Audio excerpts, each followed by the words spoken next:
Assalamualaikum warahmatullahi wabarakatuh. Alhamdulillah, wassalatu wassalamu ala rasulillah Muhammad ibn Abdillah wa ala alihi wa sahbihi wa man walah. Subhanaka la ilma lana illa ma 'allamtana innaka antal alimul hakim. Rabbi shrah li sadri wa yassir li amri wahlul 'uqdatan min lisani yafqahu qawli. Amma ba'du. La ghadwatun fi sabilillah aw rawhatun khairun minad dunya wa ma fiha. Kata Nabi Muhammad alaihissalam, berangkat pergi pagi menuntut ilmu ataupun berangkat pergi sore buat majelis, buat menuntut ilmu, lebih baik daripada dunia dan seisinya. Man salaka tariqan yaltamisu fihi ilman sahhalallahu bihi tariqan ilal jannah. Siapa yang menempuh perjalanan menuju majelis ilmu, maka Allah akan mudahkan baginya perjalanan menuju surga. Karenanya saya lihat nih ibu-ibu nih, yang di luar banyak, yang di halaman rumah orang banyak, yang di jalanan banyak, yang di dalam juga banyak. Saya rasa semuanya adalah calon-calon penghuni surga. Allah mudahkan dengan perjalananmu menuju surga Allah Subhanahu wa taala insyaallah. Amin ya rabbal alamin. Wanita berkelas surga.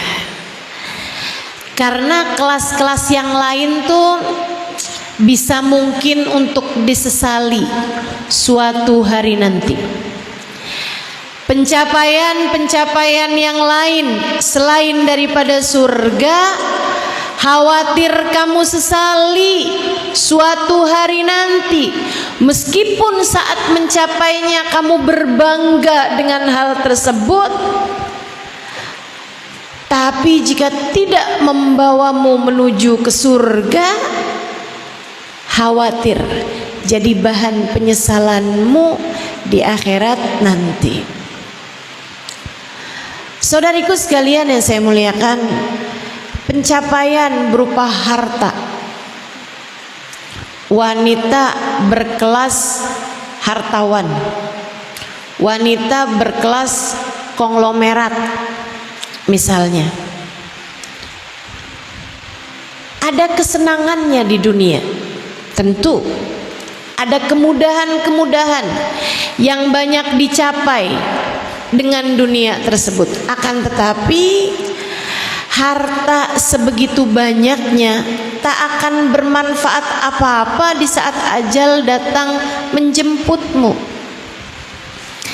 Kamu tak bisa memundurkan ajalmu dengan hartamu meskipun miliaran jumlahnya.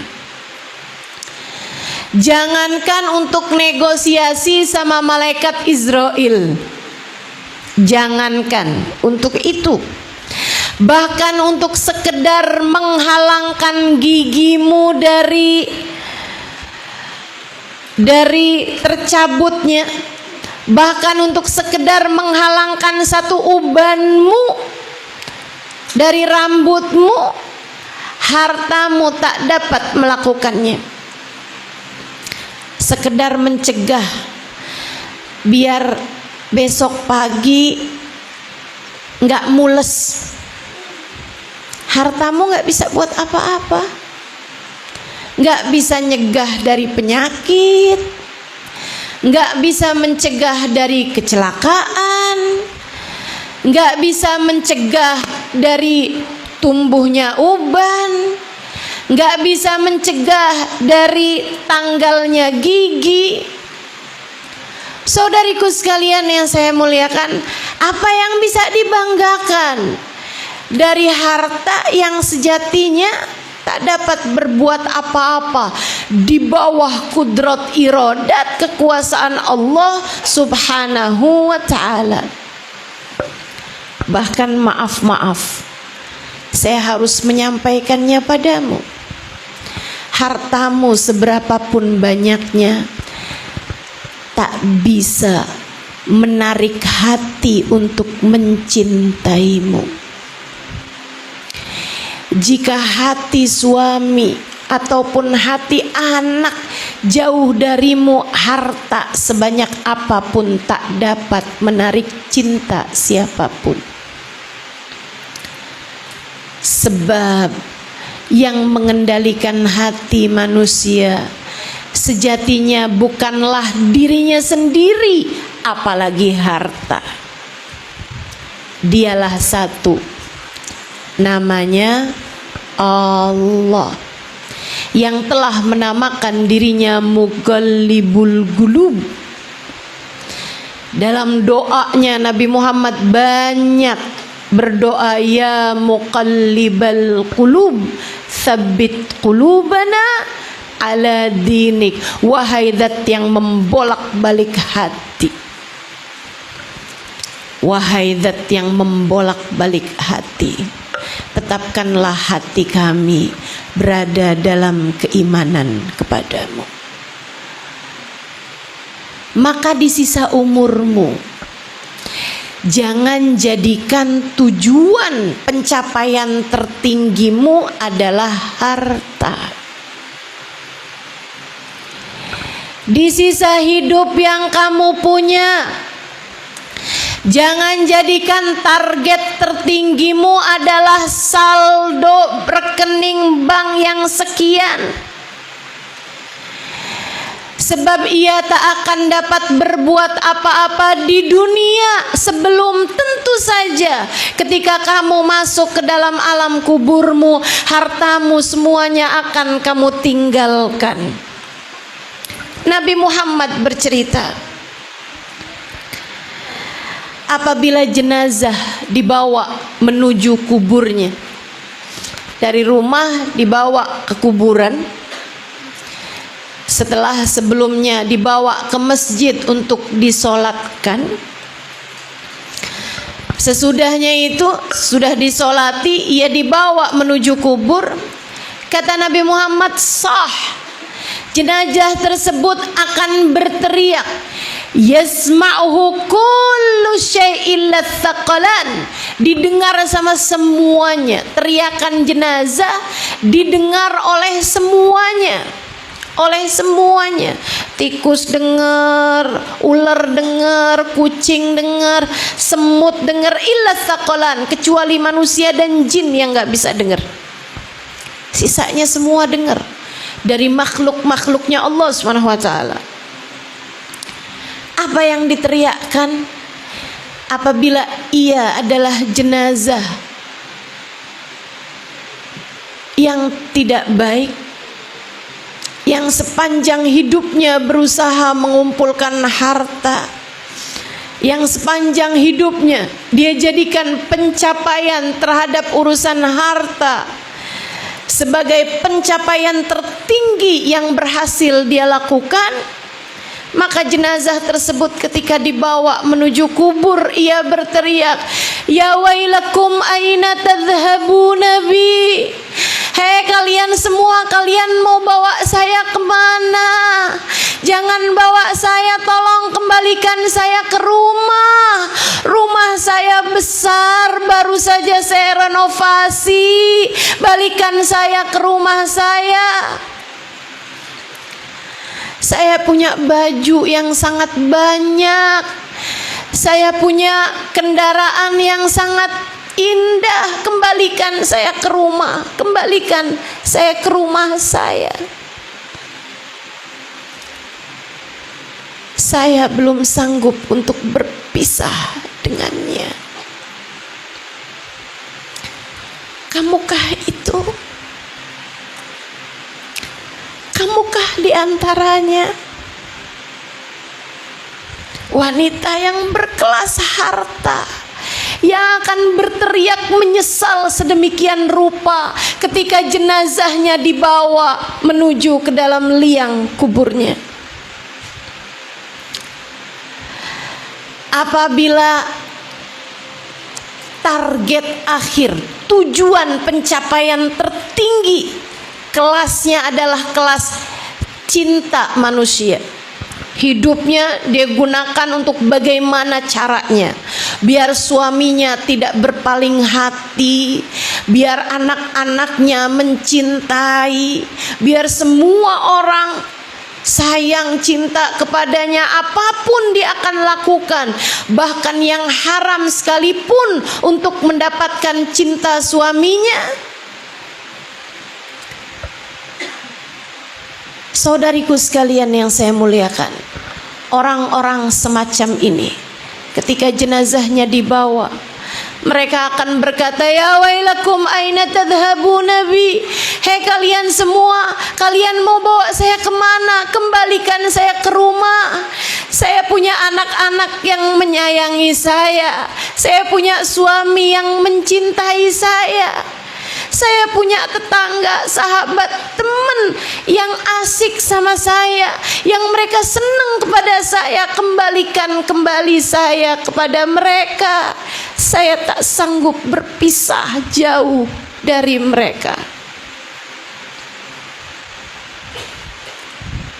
Kamukah dia orangnya? Kamukah itu orangnya? Yang saat jenazah dibawa, kamu berteriak-teriak minta dikembalikan kepada suamimu, minta dikembalikan kepada anak-anakmu, yang bahkan suamimu adalah salah satu dari yang ikut mengantarkan jenazahmu ke dalam alam kuburmu.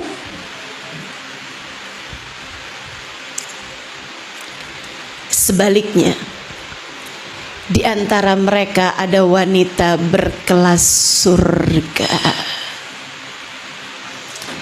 Hidupnya dia gunakan untuk mencari keridhaan sang pemilik surga. Hidupnya dia gunakan untuk mencari keridhaan manusia yang memegang kunci surga. Ia gunakan hidupnya mencari ridha Allah dan ridha kekasih Allah baginda Nabi besar Muhammad sallallahu alaihi wa ala alihi wa sahbihi wasallam. Hidupnya dia cari, hidupnya dia gunakan untuk selalu saja mencari keridhaan Allah. Hartanya dia pakai buat nyari ridha Allah. Jabatannya jika ada dia pakai untuk cari ridha Allah. Posisinya sebagai seorang istri ia pakai buat nyari ridha Allah. Allah ridha sama istri yang solehah, ia pun menjadi solehah. Bukan mencari-cari cinta suaminya, ia mencari ridha Allah subhanahu wa ta'ala dan cinta pemiliknya. Ia mencari-cari ridho Nabi Muhammad sallallahu alaihi wasallam yang telah mengatakan, ayyumamra'atin sallat fardaha wa samat syahraha wa ata'at zawjaha faltadkhulil jannah min ayyi babin sya'at. Apabila seorang perempuan sholatnya benar, puasa wajibnya benar, meski tak punya banyak ibadah-ibadah sunnah, tapi dia taat kepada suaminya, tapi dia solehah kepada suaminya, kelak di akhirat nanti ia boleh masuk surga dari pintu manapun yang dia inginkan. Ia ingin masuk dalam hadis itu, sehingga ia pun bersabar menjadi seorang istri yang solehah. Ia pun bersyukur menjalani posisinya sebagai istri istri, menjadikannya posisi membuat dia berkelas surga. Hingga nanti di akhirat, ketika dia diperkenankan memilih masuk surga dari pintu manapun, ia akan memilih pintu surga yang di sana ada Nabi Muhammad sallallahu alaihi wa ala alihi wa sahbihi wasallam. Wanita berkelas surga ini, ketika jenazahnya dibawa menuju kubur, ia pun akan berteriak. Akan tetapi teriaknya bukan teriakan penyesalan. Akan tetapi teriakannya bukan teriakan minta ditunda atau dikembalikan. Justru sebaliknya, teriakannya adalah teriak kebahagiaan. Teriakannya adalah teriak karena tak sabar. Ia berkata, asri'u bi ila jannati rabbi rahman ghaira ghadban. Hai semuanya, cepat bawa jenazah saya. Ayo cepetan, buruan bawa saya, cepat bawa saya, cepat. Saya sudah tak sabar lagi. Ila jannati rabbi, saya ingin menuju surga Allah Tuhanku, Rahman ghaira ghadban. Dia sangat menyayangiku dan dia tidak pernah murka padaku. Kamukah orangnya itu? Kamukah orangnya itu? Seorang wanita berkelas surga yang hidupnya dia gunakan mencari ridha Allah subhanahu wa ta'ala. Ketika ia bersuami, ia menjadi istri yang solehah. Ketika ia tidak bersuami atau belum bersuami, dia gunakan posisinya sebagai seorang hamba Allah yang solehah. Ia gunakan waktunya, hartanya, tenaganya untuk mencari ridha Allah subhanahu wa ta'ala Tuhannya. Merekalah yang tak akan pernah menyesal hidupnya. Dunia, saat kematian, juga saat berada di dalam alam kubur, saat mahsyar, saat lewat jembatan, hingga mereka kelak akan memasuki surga tanpa hisab, tanpa azab. Semoga Allah menjadikan kita salah satu di antaranya. Amin ya rabbal alamin.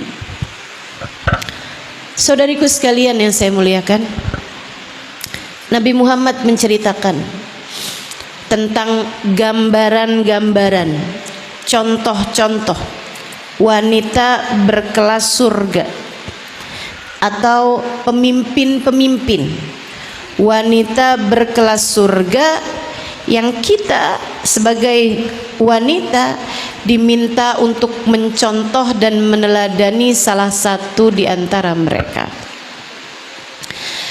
Kata Nabi Muhammad, nisaul jannah arba'ah. Perempuan surga itu ada 4. Artinya perempuan pemimpin wanita-wanita surga ada 4 orang. Kamu contoh dah salah satu di antaranya. Seolah Nabi Muhammad berkata semacam itu. Asiyah bintu Muzahim. Asiyah putrinya Pak Muzahim. Asiyah istrinya Fir'aun. Gambaran tentang seorang istri yang soleha, yang sabar terhadap kejahatan, kezaliman, kesembronoan, kearoganan yang dimiliki oleh suaminya. Ketika Allah SWT menjadikan Asia sebagai permisalan bagi wanita mukminah, Saya merasa subhanallah, Allah ngasih contoh mentok amat ya. Allah ngasih contoh puncak sekali, udah nggak mungkin ada yang lebih daripada itu gitu. Kayak Allah ngasih contoh udah juaranya, juara kesabaran seorang istri. Karena bagaimanapun kamu mau mengeluhkan, mengadukan tentang suamimu seperti apapun, pasti suamimu nggak Fir'aun amat.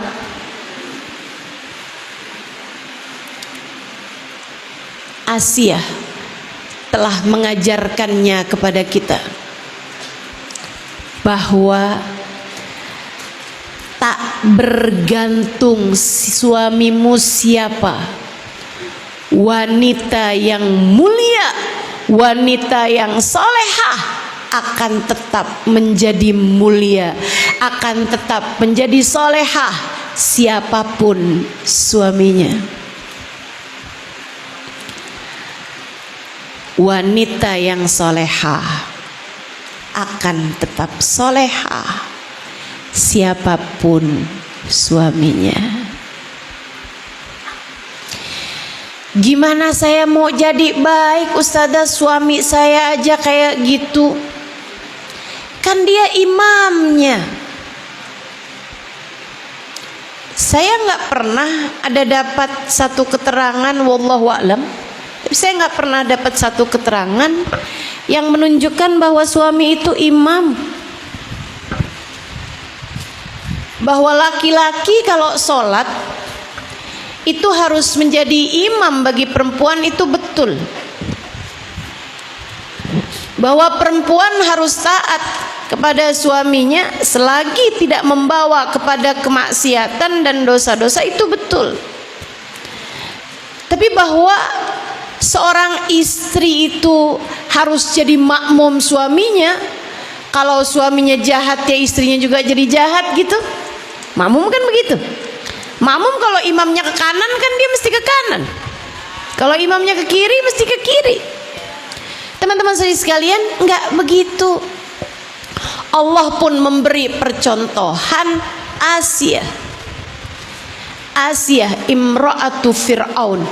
Asia istrinya Fir'aun, suaminya Fir'aun, dia tetap saja solehah. Tiap kali dia merasa sedih, rumah tanggaku tak selayak rumah tangga orang lain. Karena suaminya Fir'aun bukan hanya arogan, bukan hanya sombong semena-mena. Karena suaminya Fir'aun bukan hanya sekedar diktator, keras hati, keras ucapan, keras pemikiran, bukan, melainkan merasa dirinya sebagai Tuhan.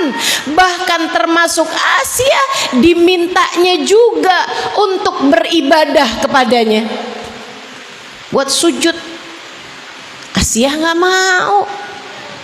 Setiap kali Asia nggak mau, kabarnya teman-teman, Asia tuh disiksa, dinaikkan di atas tempat tidur dari besi, di bawahnya dinyalakan api.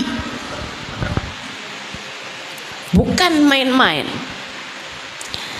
Tiap kali dia merasa kepedihan yang dialami, Asia mengangkat tangannya dan berkata, Rabbibnili indaka baitan fil jannah.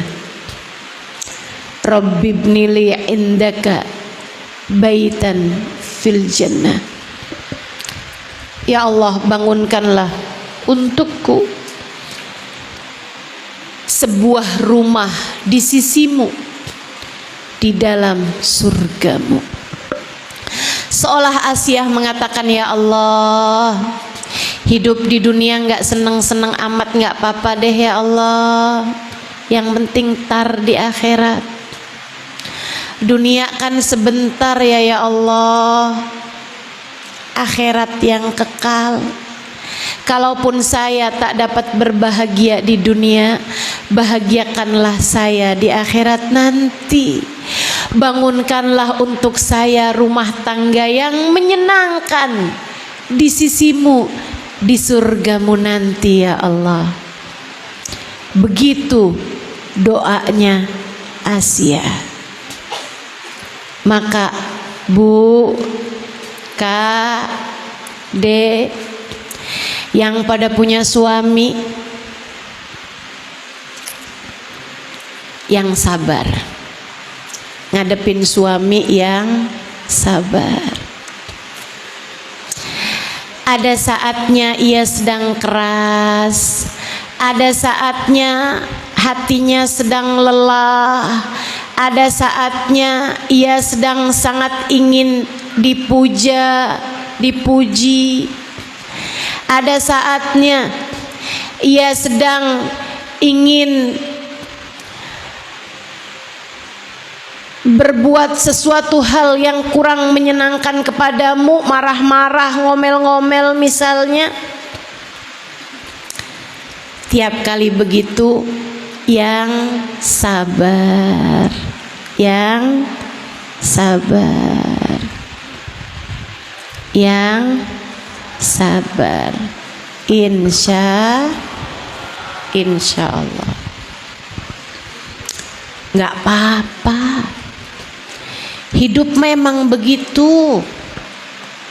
Nggak apa-apa. Kok saya punya suami nggak kayak suaminya orang ya? Ya iyalah. Masa mau sama? Ya nggak sama. Dah pasti. Tapi kamu harus tahu satu hal. Tak ada satupun rumah tangga yang tak diuji. Terutama buat adik-adik nih. Jangan kamu berpikir cepetan nikah aja nih, biar saya keluar dari rumah, biar saya nggak jadi beban keluarga. Kamu dari awal niatmu udah salah. Kamu nggak mau jadi beban keluarga, terus kamu mau jadi beban suami gitu?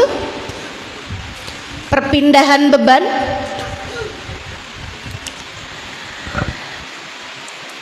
Tidak ada rumah tangga yang tak diuji. Tak ada rumah tangga yang tak diuji. Saya ulangi, tak ada rumah tangga yang tak diuji.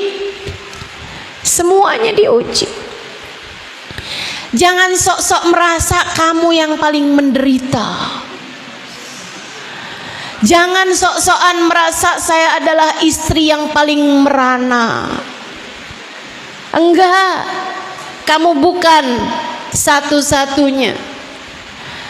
Tilkal ayyam nudawiluha bainan nas. Hari di atas muka bumi ini kayak roda, kata Allah, kami puter-puterin begitu aja. Semua yang terjadi padamu pernah juga terjadi kepada orang-orang sebelummu. Pilihlah jalan yang terbaik. Tiap kali diuji, jawablah soal-soal ujian tersebut dengan cara yang paling indah, dengan cara yang paling Allah inginkan. Tetaplah menjadi hamba Allah yang solehah. Iya nih ustazah, suami sedang berpaling hati kepada janda di ujung jalan sana.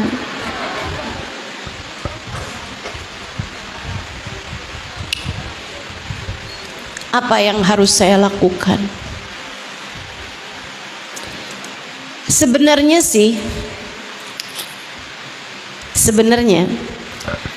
kalau suami sedang hatinya berpaling darimu, dari istrinya, berpaling kan berarti kepada yang tidak halal baginya. Itu sebenarnya lebih ujian dia loh daripada ujian kamu. Yang sedang diuji itu dia, bukan kamu. Tapi kamu emang suka memikirkan hal-hal yang di luar kendalimu. Baiklah, kalau kamu menganggap itu sebagai ujianmu, bahkan menganggapnya sebagai ujian terbesar dalam kehidupanmu, ku sampaikan padamu, ketika hati suami diuji dengan mencintai wanita yang lain, Bu, Kak, Dek, Allah sedang menginginkan hatimu untuk kembali kepadanya. Saya sering sampaikan, ketika Allah menjadikan hatimu patah dari selain Dia, itu adalah karena Allah hendak menarikmu kembali kepadanya. Seolah-olah Allah berkata, lihat, kamu cinta suamimu, mengecewakan bukan? Sebab hanya cintakulah yang akan tak pernah mengecewakanmu. Yang kamu cintai manusia sih, berbolak-balik hatinya. Hatinya bahkan berada dalam genggamanku. Kenapa tidak kamu cari cintaku saja? Aku akan memuliakanmu. Aku akan menaikkanmu, menjadikanmu wanita berkelas surga.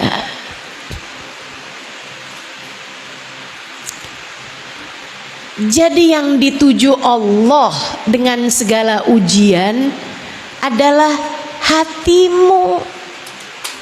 Allah ingin mengembalikan hatimu kepadanya. Maka dalam berbagai macam ujian dalam rumah tanggamu, kembalilah kepada Allah. Kembalilah kepada Allah.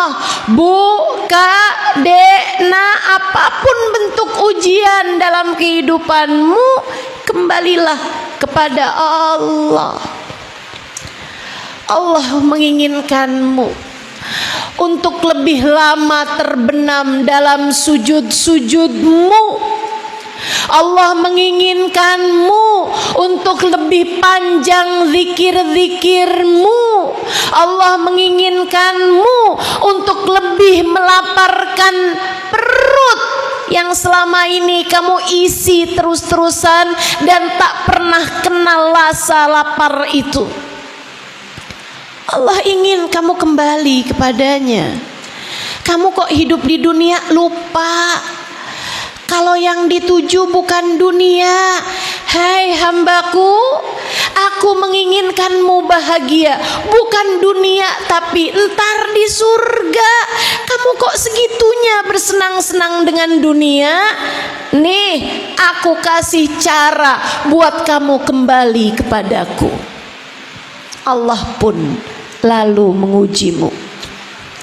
Hati suamimu yang berpaling darimu, atau ada yang dikasih sakit, ada yang dikasih kesulitan yang lain, ada yang dikasih kemiskinan, kebangkrutan, berbagai macam ujian Allah Subhanahu wa taala berikan, tak lain tak bukan untuk mengembalikan hati hamba kepadanya. Fahamilah itu. Fahamilah itu. Tetaplah menjadi Asia yang ketika diuji dengan keadaan suaminya, Asia membenamkan dirinya dalam sujud kepasrahan.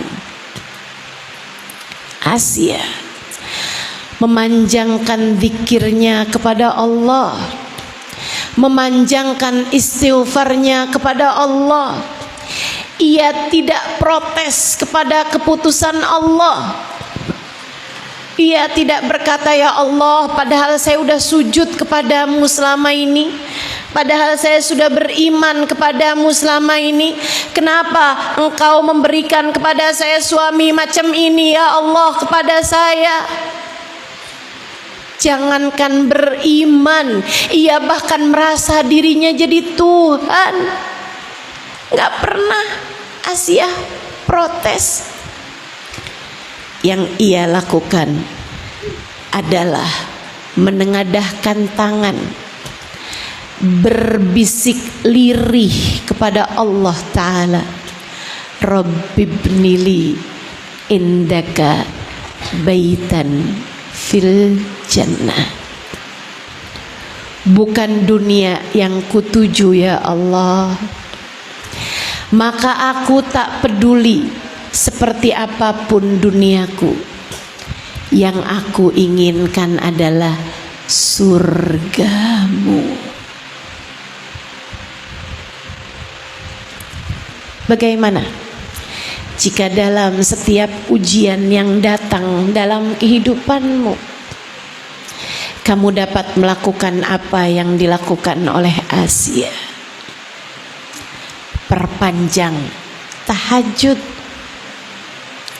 lamakan doa, banyakkan istighfar, kembalikan hati kepada pemiliknya, kemudian berkata, ya Allah, meski apapun yang terjadi, selagi Engkau Tuhanku tetap ridho padaku, aku tidak peduli. Sebab yang ku cari adalah keridhoanmu ya Allah. Sebab yang ku inginkan adalah surgamu ya Allah. Maka selagi Engkau tetap cinta padaku, apapun yang terjadi padaku tak mengapa ya Allah. Gak apa-apa, gak apa-apa. Kamu sedang diuji apapun, gak apa-apa. Jika tempat kembalimu adalah surganya. Kamu merasa disakiti, didolimi, dihianati, gak apa-apa, gak apa-apa. Jika tempat kembalimu adalah surga Allah Ta'ala. Dengarkan ucapan saya, teman-teman saudariku sekalian. Sebab saya menyampaikannya kepadamu dengan sepenuh hati saya. Cinta kepadamu, umat Nabi saya. Cinta kepadamu, sayang padamu. Dengarkan ucapan dari seseorang yang menyayangimu ini. Lupakan urusan orang-orang lain yang berkata tidak sama dengan ucapan saya ini. Karena yang saya sampaikan adalah sesuatu yang sudah diajarkan oleh Nabimu Muhammad sallallahu alaihi wasallam, manusia yang paling sayang kepadamu. Apapun yang terjadi, gak apa-apa jika membuatmu lebih dekat dengan surga. Ingat-ingatin ucapan saya. Kalau lagi kamu sedih, kalau lagi kamu takut, kalau lagi kamu gelisah, sampaikan pada hatimu, wahai hati, enggak apa-apa. Asal Allah tetap ridho, wahai diri, enggak apa-apa. Asal kita tidak terhalang dari surganya, semua enggak apa-apa. Insya Allah. Asia bintu Muzahib wa Maryam ibnata Imran. Kata Nabi Muhammad, wanita surga ada 4, pemimpin wanita surga yang kalian sebaiknya meneladaninya, terutama bagi kalian kaum perempuan. Wanita surga ada 4. Yang pertama Asia, istri Imran. Yang kedua Maryam bintu. Yang pertama Asia, istri Fir'aun. Kemudian yang kedua Maryam binta Imran. Maryam anaknya Nabi Imran yang Allah sebutkan dalam Al-Quran, dalam surat Maryam, juga dalam Al-Imran. Keluarganya Imran, istrinya Hanna dan juga putrinya Maryam. Seorang wanita yang terjaga. Jika kamu merasa, Ustazah, temanya wanita berkelas surga, tapi yang Ustazah bahas urusan suami istri mulu. Enggak kok, Dek. Untukmu para jomblowers, untukmu adik-adikku sayang, pemudi-pemudi muslimah, pemudi-pemudi umat baginda Nabi besar Muhammad, belia-belia umat Nabi Muhammad. Nabi memberikan kepadamu sebuah percontohan tentang bagaimana seharusnya kamu menjadi, tentang bagaimana seharusnya kamu menjadi seorang muslimah.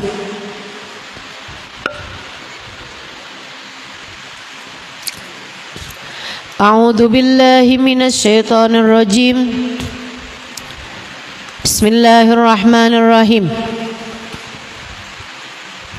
Kullama dakhala 'alaiha Zakaria al-mihrab wajada 'indaha rizqa qala ya Maryam anna laki hadha qalat huwa min 'indillah innallaha yarzuqu man yasha'u bighairi hisab. Hunalika da'a Zakaria rabbah. Kata Allah dalam Al-Quran di surat Al-Imran ayat 37 atau 38. Kata Allah, tatkala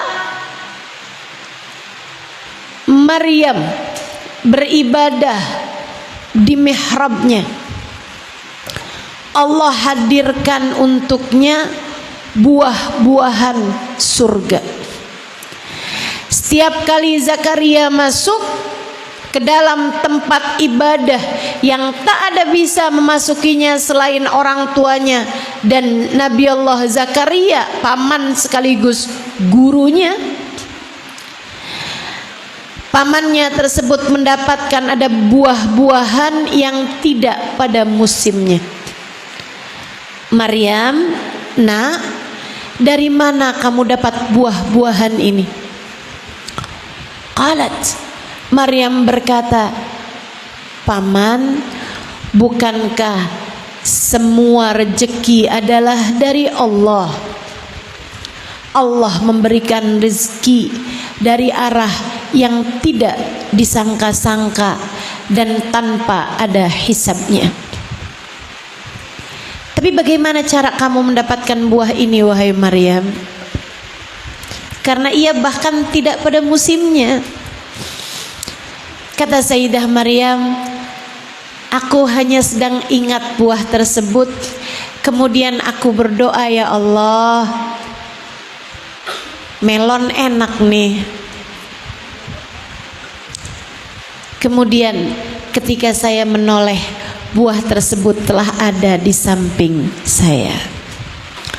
Allah hadirkan buah surga yang Masya Allah, buah itu kalau dari surga nggak pernah busuk. Sesuatu tuh kalau dari surga itu jadi kekal, teman-teman saudaraku sekalian, nggak ada busuknya, nggak ada busuknya. Kalau buah nih Saya kemarinan ada jalan ke daerah mana tuh? Binuang. Saya ketemu ada buah yang nggak pernah saya temuin di Jakarta. Saya pikir, wah jangan-jangan buah dari surga. Warnanya merah-merah, bundar-bundar. Karenanya orang Kalimantan Selatan kayaknya males mikir dikasih nama buah bundar. Manis, enak. Saya bawa tuh ke hotel.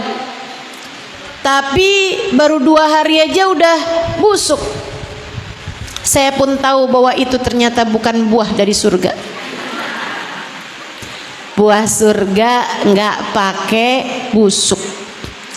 Nggak ada busuknya teman-teman saya sekalian. Buah-buahan yang datang kepada Sayyidah Maryam, yang didatangkan Allah kepada Sayyidah Maryam, buahnya nggak pakai busuk karena langsung dari surga. Kenapa ia bahkan sudah memiliki keramat bahkan dari sebelia itu? Usianya 10, 11, 12 tahunan kala itu teman-teman, ketika beliau sudah menjadi seorang ahli ibadah, ketika hidupnya hanya untuk mencari ridho Allah Subhanahu wa ta'ala, ia pandai menjaga dirinya, tak berniat apalagi melaksanakannya untuk turun memandang laki-laki yang bukan mahram, apalagi cari pacar. Nggak ada keperluan sih, cuman beli kapas doang. Tapi pergi ke Indomaret, kali-kali ketemu jodoh di Indomaret. Soalnya kalau masuk ke Indomaret tuh suka ditanyain, selamat pagi, selamat malam. Kalau di rumah nggak ada yang nanyain kabar.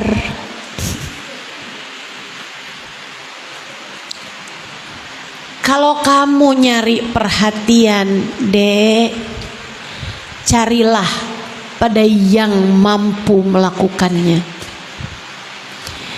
yang telah memenuhi semua kebutuhanmu selama ini, yang sangat perhatian, yang sangat dekat, yang tak pernah lupa untuk menghembuskan udara kepadamu, yang tak pernah lupa untuk menjadikan makanan yang masuk ke dalam perutmu dicerna, diambil yang penting-pentingnya, dikeluarkan sisa-sisanya.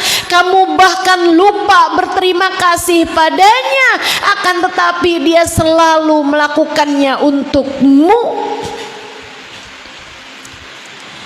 yang menjadikan anggota tubuhmu berjalan sesuai dengan fungsinya, yang pagi hari ini kembali membangunkanmu, menggerakkan anggota tubuhmu, memberikan rasa lapar sekaligus kemampuan untuk makan, memberikan rasa haus sekaligus kemampuan untuk minum, dan juga rezeki untuk kamu minum dan makan. Dia yang begitu perhatian kepadamu, dia yang begitu sangat dekat denganmu, hingga berkata, wa nahnu aqrabu ilaihi min hablil warid, dan aku lebih dekat dengan hambaku daripada urat nadinya sendiri. Urat nadimu berdetak tak henti meski kamu jarang peduli. Urat nadimu berdetak sepanjang hidupmu. Allah mengatakan tentangnya, aku lebih dekat denganmu daripada kamu dengan urat nadimu sendiri. Dek, kenapa cari perhatian dari yang jauh-jauh? Kenapa mencari perhatian dari manusia yang juga nyari perhatian seperti dirimu?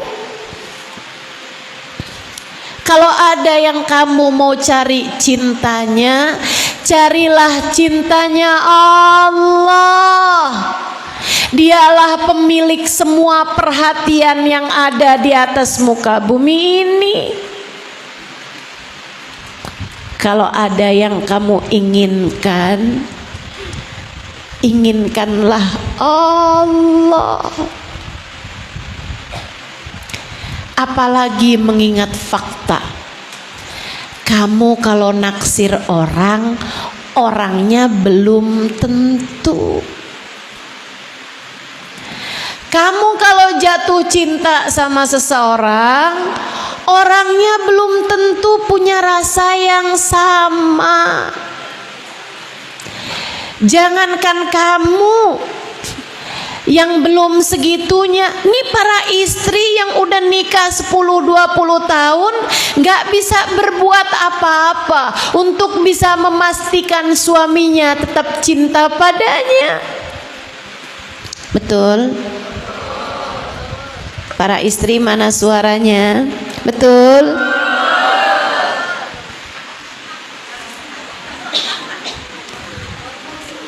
Kalau kamu harus mengeluarkan daya upaya untuk mencari-cari cinta, carilah saja cinta dari yang tak akan pernah menolakmu. Carilah cintanya Allah.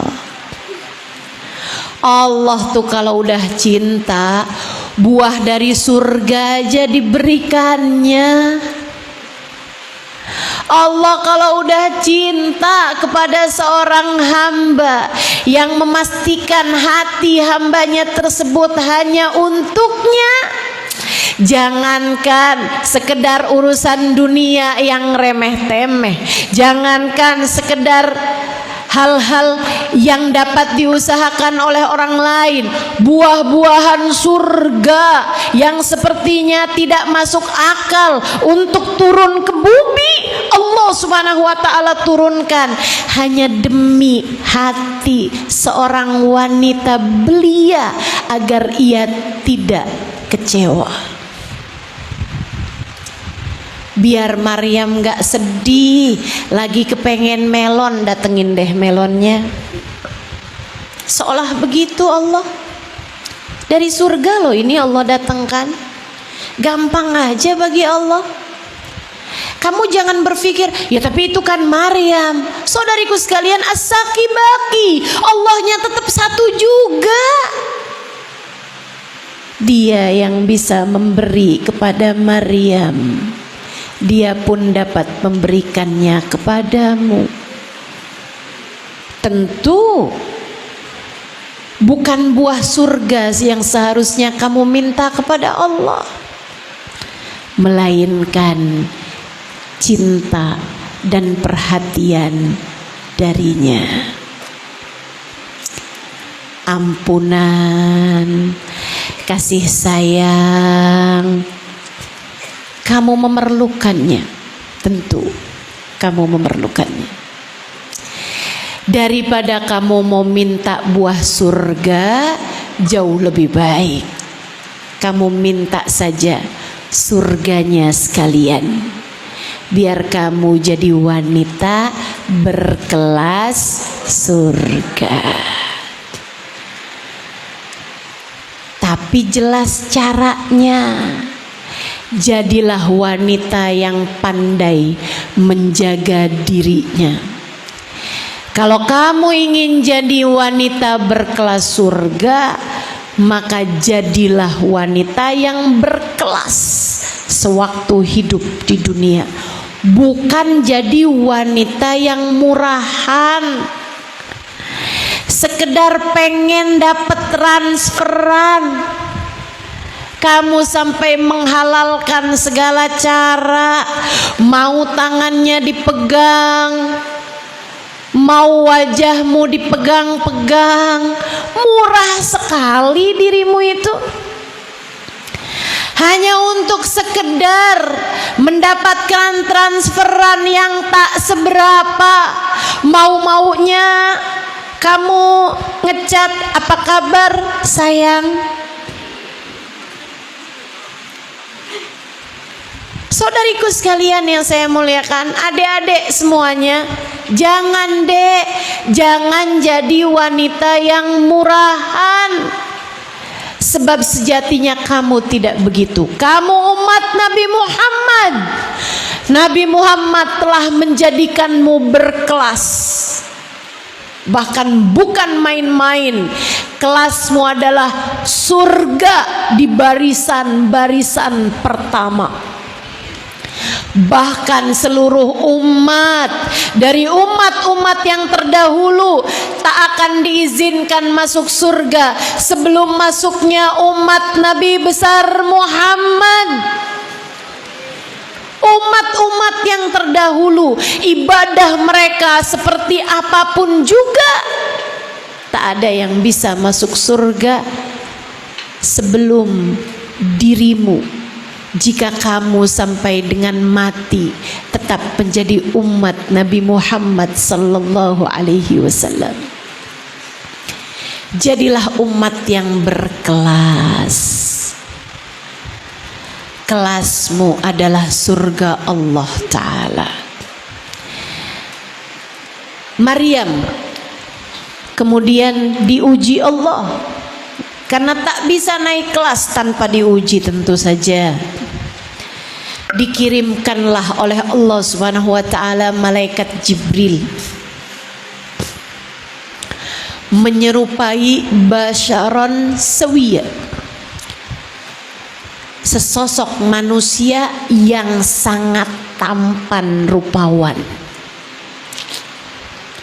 Allah tuh ngasih ujian buat remaja, Allah tahu persis ujiannya harus berupa apa. Karenanya dek, kalau lagi ada cowok ganteng mendekatimu, ini dia ujiannya. Pilihlah jalan seperti Sayyidah Maryam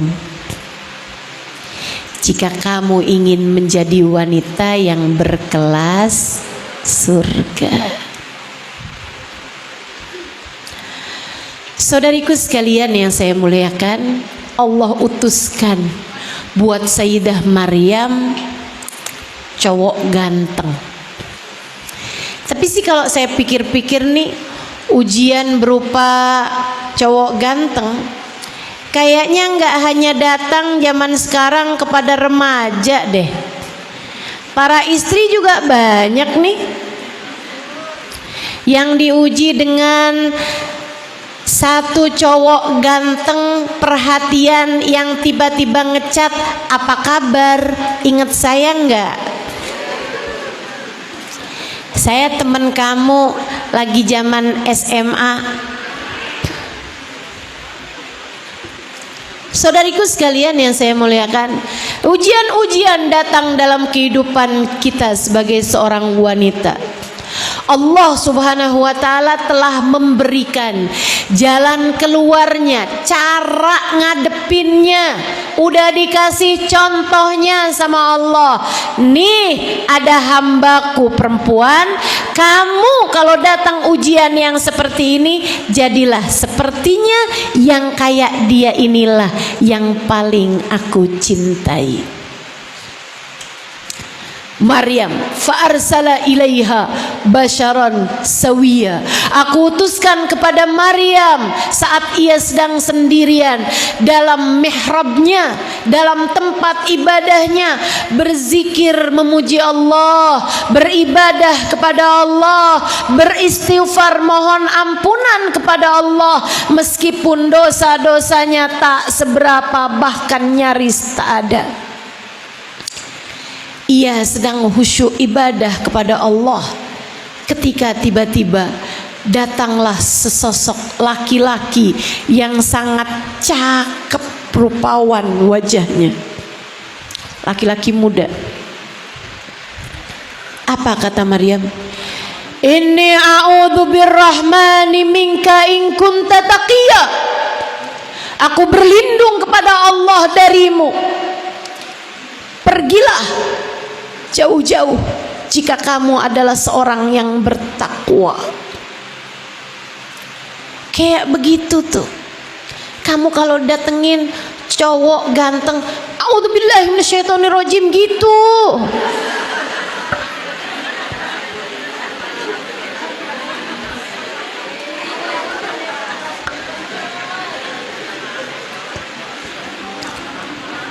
Gimana? Bisa? Insya. Ya kalau kamu ngomongnya nggak usah keras-keras, dalam hati aja. A'udzubillahi minasyaitonirrajim.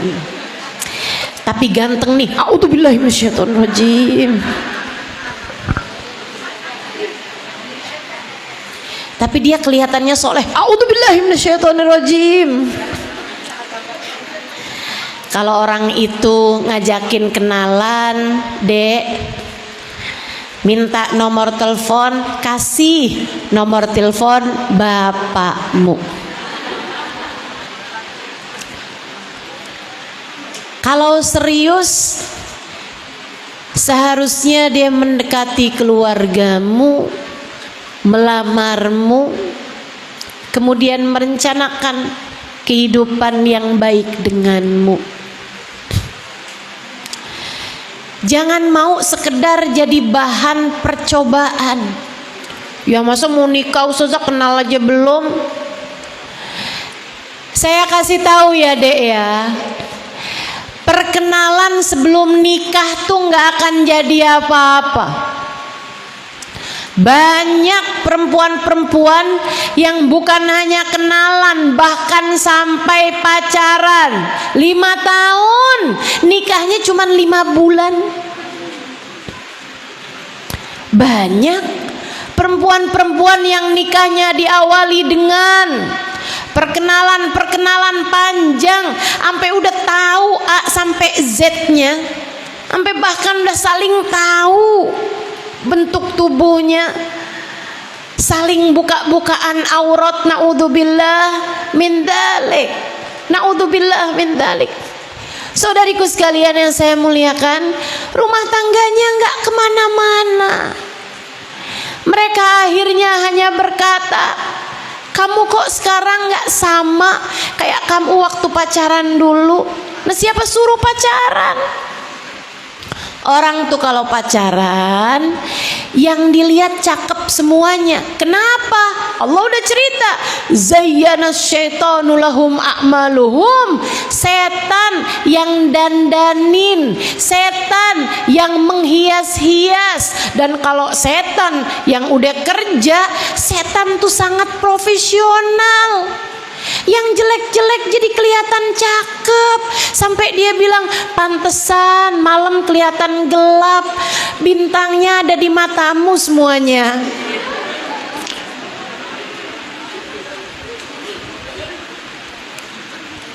Yang cakep-cakep jadi kelihatan jelek, yang jelek-jelek jadi kelihatan cakep. Tuh kerjaannya setan. Yang kamu lihat dalam diri seorang laki-laki kalau kamu pacaran, itu bukan dirinya, melainkan sama yang dilihat sama laki-laki dari dirimu di masa pacaran, bukanlah dirimu, melainkan kalau udah nikah tujuannya setan beda lagi. Kalau sebelum nikah tujuannya setan agar terjerumus kepada perzinaan, kalau habis nikah tujuannya setan adalah menceraikan kalian berdua. Ini saya kasih tahu. Ada cerita yang pernah diceritakan guru kami, guru saya, Sayyidil Habib Umar bin Hafid, salah satu majelisnya. Rapat Dewan Persetanan Internasional pemberian piagam penghargaan Setan of the Year.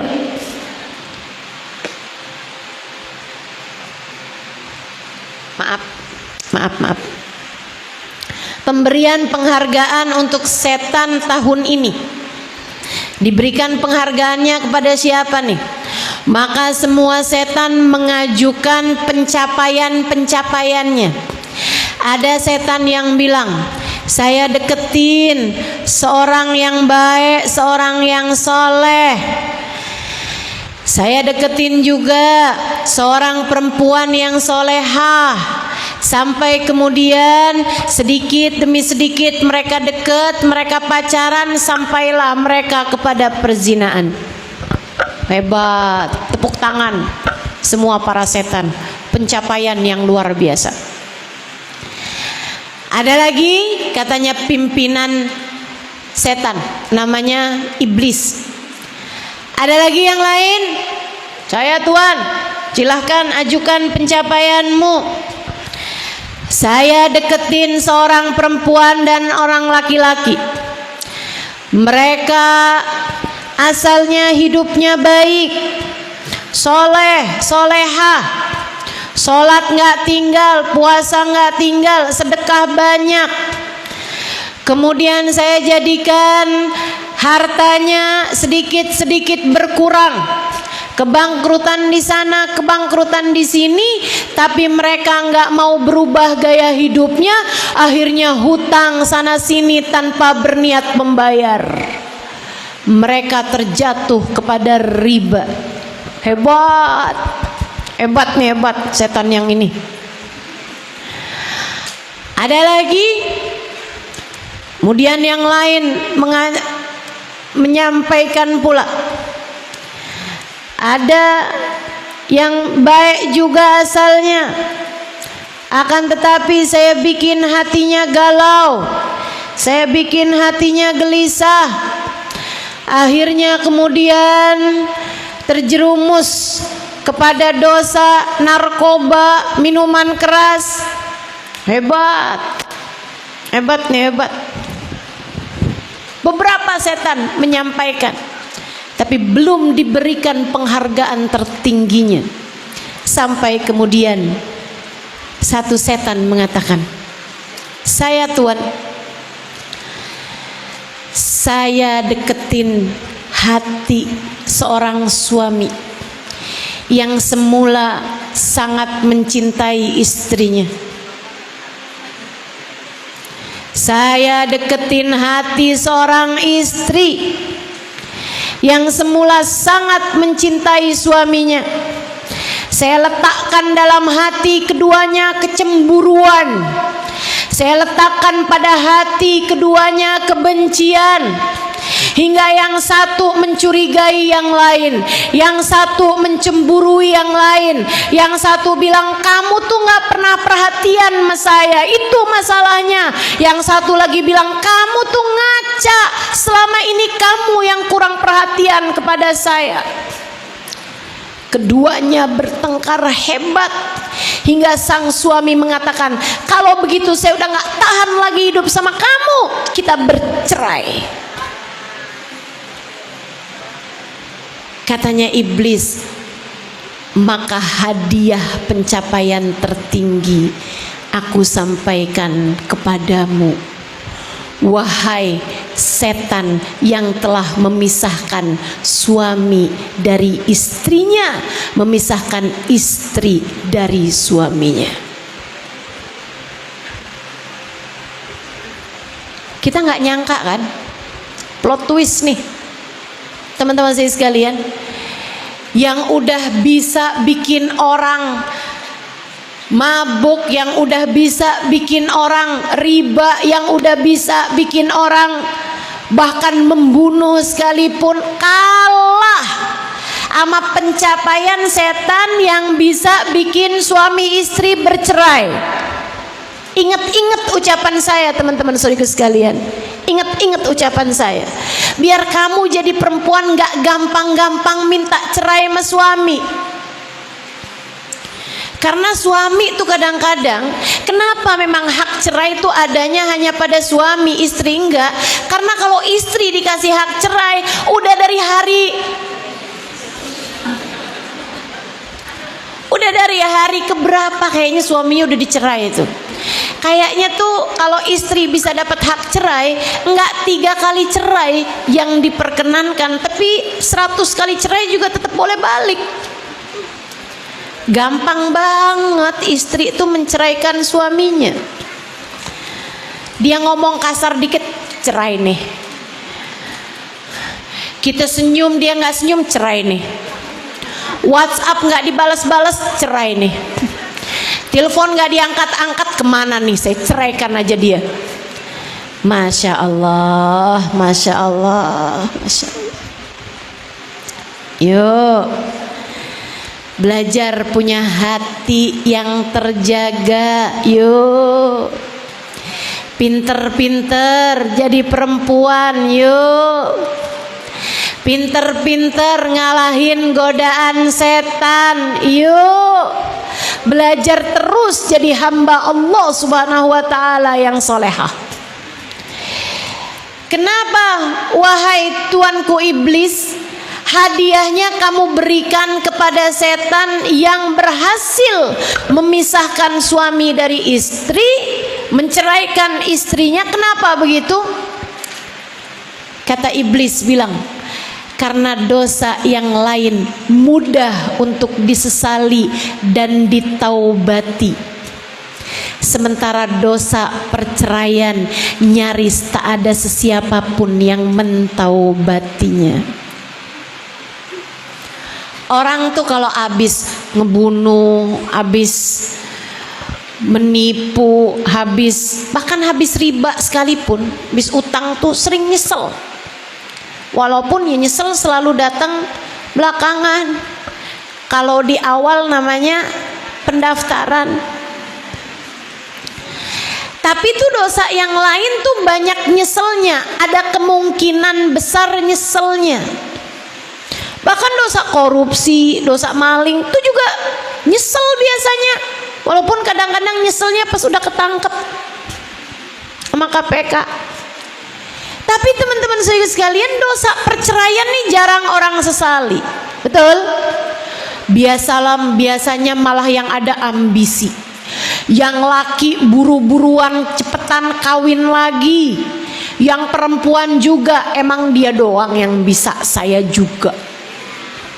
Langsung dandan lebih cantik, langsung penampilan lebih menarik, langsung obral foto di Instagram, kerjaannya selfie mulu. Buat nyari laki-laki di luaran sana yang bahkan kadang dia nggak peduli laki-lakinya sudah beristri. Iya, terjadikah itu di Banjar?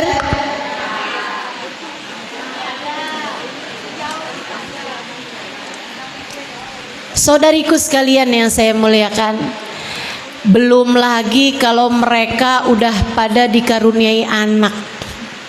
Kita kadang lupa, suami istri bercerai korbannya adalah anak-anak. Jangan, yuk belajar buat pinter jaga diri. Itu setan kalau lagi belum nikah usahanya menjatuhkan keduanya dalam jurang namanya zina. Kalau udah nikah usahanya setan menjatuhkan mereka pada jurang yang gak kalah dalamnya namanya perceraian.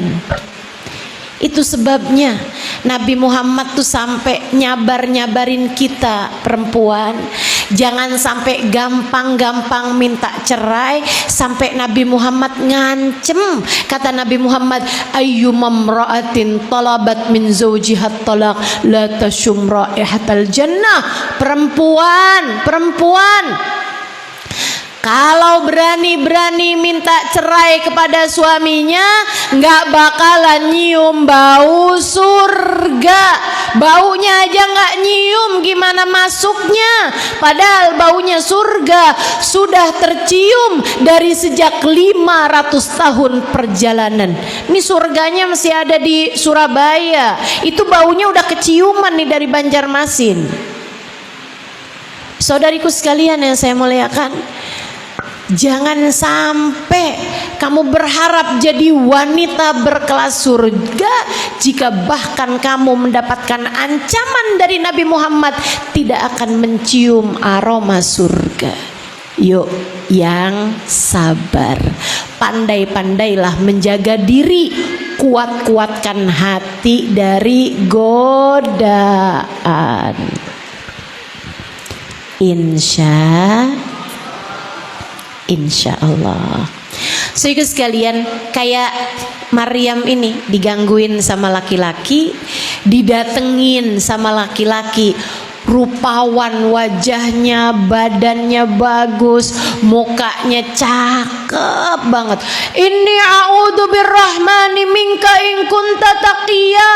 Aku berlindung kepada Allah, jauh-jauh sana, jangan deketin saya berlindung kepada Allah. Ya Allah, lindungilah saya, ya Allah, lindungilah saya dari siapapun yang tidak halal bagi saya. Itu yang harus kamu lakukan. Ketika seorang laki-laki tidak halal siapapun itu mendekatimu. Setuju? Ingat-ingat ucapan saya ya Dek. Ingat-ingat terus ucapan saya ya Nak. Ingat-ingat terus ucapan saya Kak, Bu, siapapun kamu. Kalau ada laki-laki tak halal mendekatimu, ucapkan seperti yang diucapkan Sayyidah Maryam. Ya Allah, lindungi saya ya Allah, lindungi saya ya Allah. Jauhkan saya dari yang tidak halal dari saya ya Allah, lindungi saya ya Allah. Lindungi saya ya Allah. Begitu. Innama ana rasulu rabbik. Katanya malaikatnya kemudian bilang, wahai Maryam, saya adalah utusan dari Allah Subhanahu wa taala untukmu. Li'ahabalaki ghulaman zakiya. Saya datang padamu untuk memberikan padamu seorang anak laki-laki. Wah, ini dia nih, godaan lebih besar lagi nih. Dia ngaku malaikat, mendekati saya buat menzinahi saya karena saya adalah seorang perempuan punya rahim. Allah mengatakan bahwasanya saya harus punya anak, terus kamu mau-maunya melaksanakan sesuatu yang tidak halal bagi saya. Kamu mau nih mendekati saya kemudian mengatakan bahwa saya akan melahirkan seorang anak laki-laki. Haram, haram.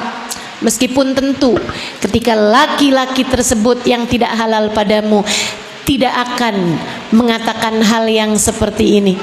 Kamu akan jadi kayak Maryam. Jadi kamu akan hamil tanpa punya seorang bapak. Siap-siap, saya akan menghamilimu. Lah, tentu nggak gitu bahasanya dia. Tapi dia akan bilang, nggak apa-apa kok, nanti saya akan kawini kamu.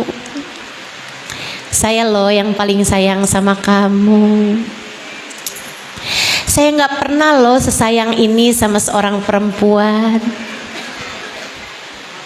Bahkan sama istri saya, tuh dia buayanya. Tuh dia buayanya. Saudariku sekalian yang saya muliakan, hati-hati, hati-hati.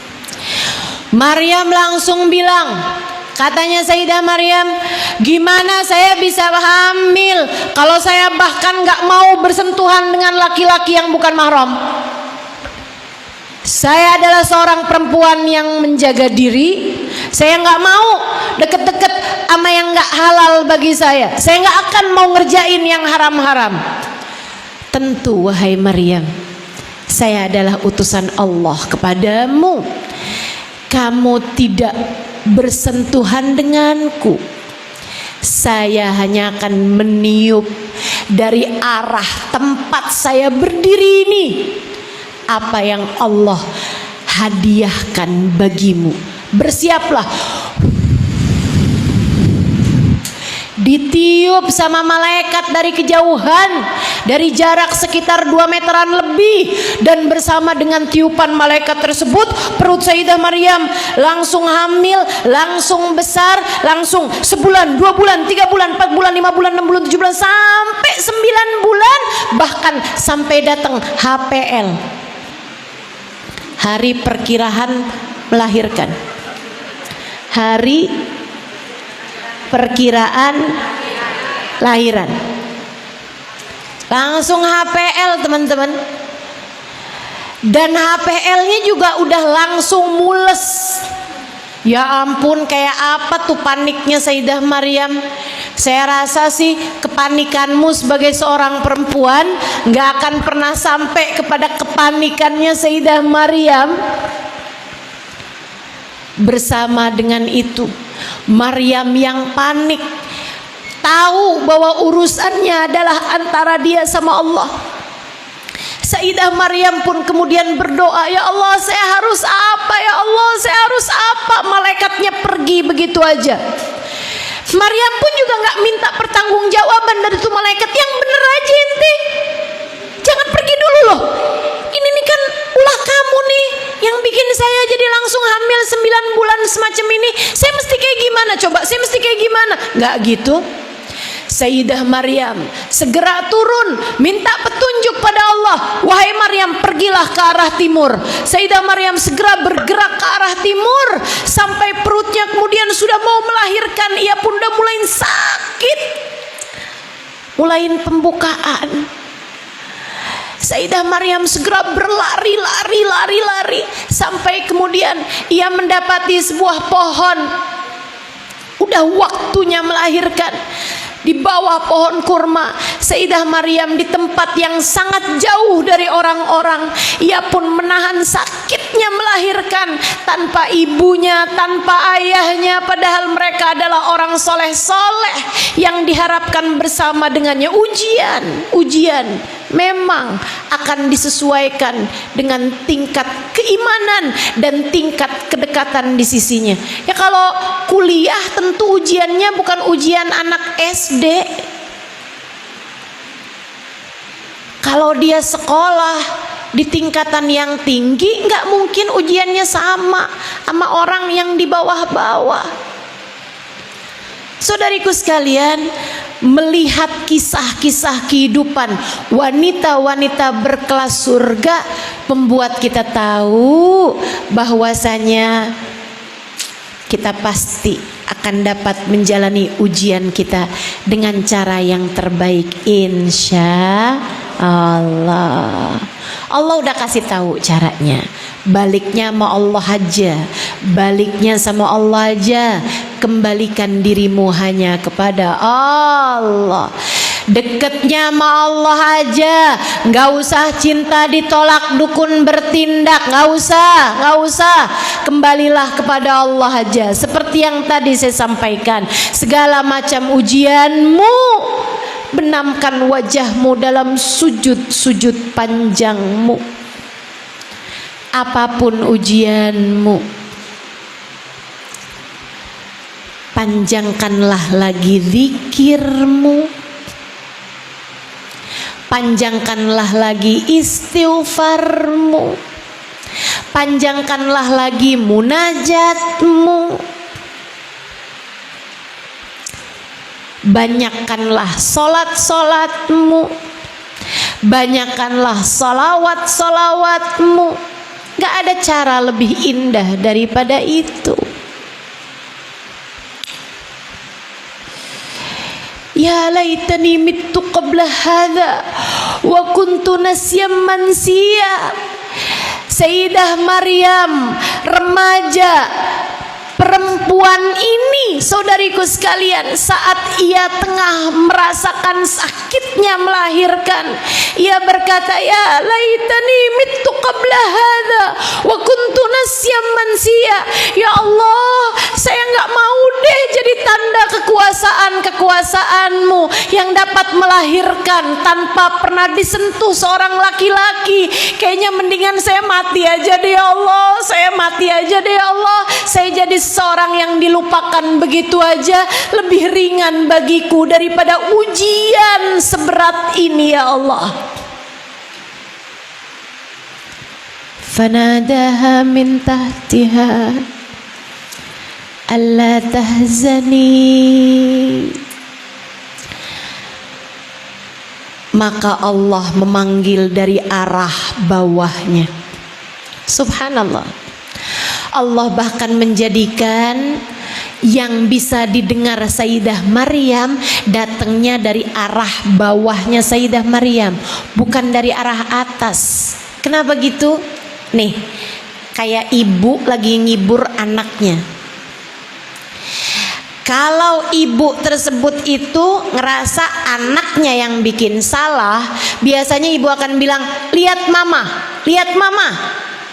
Dia akan minta anaknya mendongakkan kepalanya kalau dia merasa anaknya yang berbuat salah. Tapi kalau seorang ibu hendak menghibur anaknya, anaknya habis tampil di sebuah pentas tapi salah-salah diketawain, dibully, anaknya lagi merasa sedih, anaknya lagi bilang, mama saya nggak berhasil ma. Ibunya akan menunduk. Kemudian dari arah yang lebih bawah dari anaknya, dia akan berkata, nggak apa-apa sayang, jangan sedih.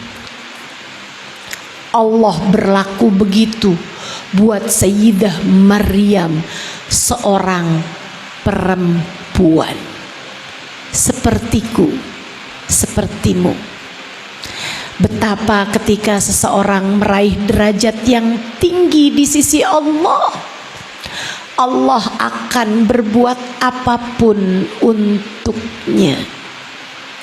Fanadaha min tahtiha. Allah memanggil dari arah bawahnya, wahai Maryam, jangan sedih. Allah bahkan gak bilang, Maryam yang sabar, yang kuat. Maryam yang sabar, yang kuat. Gak gitu. Allah bilang, Maryam jangan sedih. Jangan sedih. Betapa kesedihan dari seorang perempuan yang punya nilai di sisi Allah. Ia besar di sisi Allah hingga Allah tak tega melihatnya bersedih hati, hingga Allah tak tega melihatnya galau. Ketika Maryam berkata, saya mendingan mati aja deh ya Allah, saya mati aja deh daripada kayak gini ya Allah.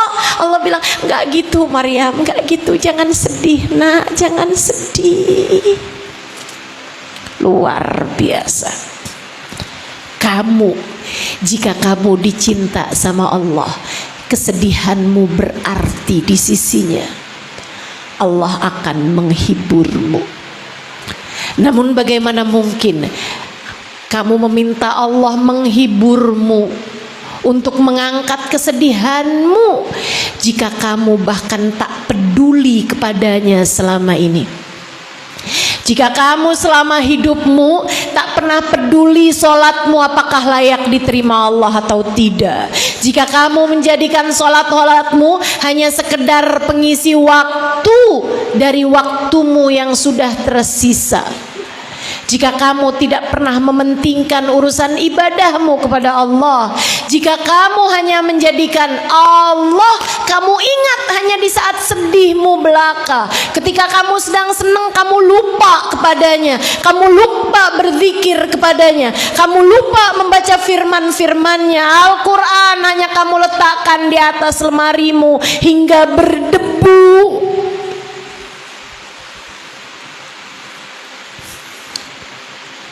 hamba yang tidak diinginkan Allah, hamba yang tidak diinginkan Allah. Bagaimana mungkin kamu berharap Allah memberi apa yang kamu mau, jika kamu bahkan tidak menjadi yang Allah mau? Bagaimana mungkin kamu berharap Allah menghiburmu di saat kamu merasa sakit hati, jika kamu selama ini bahkan meninggalkan Allah Subhanahu wa taala? Kamu begitu peduli hanya kepada suamimu, hanya kepada rasa hatinya. Begitu kamu melihat suamimu berpaling hati, kamu bilang, ya Allah, betapa sakit hati saya, ya Allah, suami saya telah meninggalkan saya. Dan kamu berharap Allah peduli padamu. Bisa jadi Allah malah akan berkata, kamu sakit karena suamimu meninggalkanmu. Betapa selama ini kamu telah meninggalkanku. Saudariku sekalian yang saya muliakan, belajarlah lagi. Belajarlah lagi. Kita masih punya PR yang tak sedikit. Kerjakanlah terus PR-mu dalam kehidupan. Belajarlah terus untuk menjadi wanita yang salehah, wanita yang Allah Subhanahu wa taala inginkan, seperti Sayyidatuna Maryam. Jangan sedih wahai Maryam, yang kamu perlukan sekarang adalah air. Aku akan alirkan air di sisimu. Qaja'ala rabbuki tahtaki sariya. Allah alirkan air segera, sehingga Sayyidah Maryam begitu melahirkan, ia pun membersihkan sendiri anak yang keluar dari rahimnya tersebut, kemudian melakukan apa yang seharusnya ia lakukan. Kekuatannya habis. Yang ia perlukan sekarang selain air adalah makanan. Allah berkata padanya, wahuzzi ilaiki bijid'in nakhlah tusaqit alaiki rutuban janiyah. Wahai Maryam, gerakanlah saja pohon itu, nak, Allah akan segera turunkan untukmu buah-buahan kurma yang siap dimakan. Padahal buah kurma tuh kalau diturunkan dari pohonnya itu masih keras, untuk jadi rutop perlu berhari-hari, teman-teman. Tapi Allah buat hambanya yang dicinta, apa sih yang enggak? Buat hambanya yang dicinta, apa sih yang enggak? Apapun Allah berikan padanya. Cuman satu aja, bagaimana menjadi hamba yang dia cinta. Itu PR saya, itu PR kamu. Di sisa hidup yang kita punya, berusahalah untuk menjadi wanita yang layak dicinta oleh Allah Subhanahu wa ta'ala. Subhanallah. Udah melahirkan, udah makan, udah minum, udah kuat tenaganya, Sayyidah Maryam bilang, ya Allah, ntar kalau ditanyain orang-orang tuh anaknya siapa, gimana dong ya Allah? Maryam, bilang aja kamu puasa ngomong. Maryam, bilang aja biar anakmu yang bicara. Maryam pulang. Orang-orang pada bilang, hah, Maryam bawa anak nih, Maryam bawa anak nih. Fitnah apa yang lebih kejam daripada itu, teman-teman? Maryam, kami gak nyangka kamu ternyata seorang pelacur. Padahal ibumu baik, padahal ayahmu seorang nabi.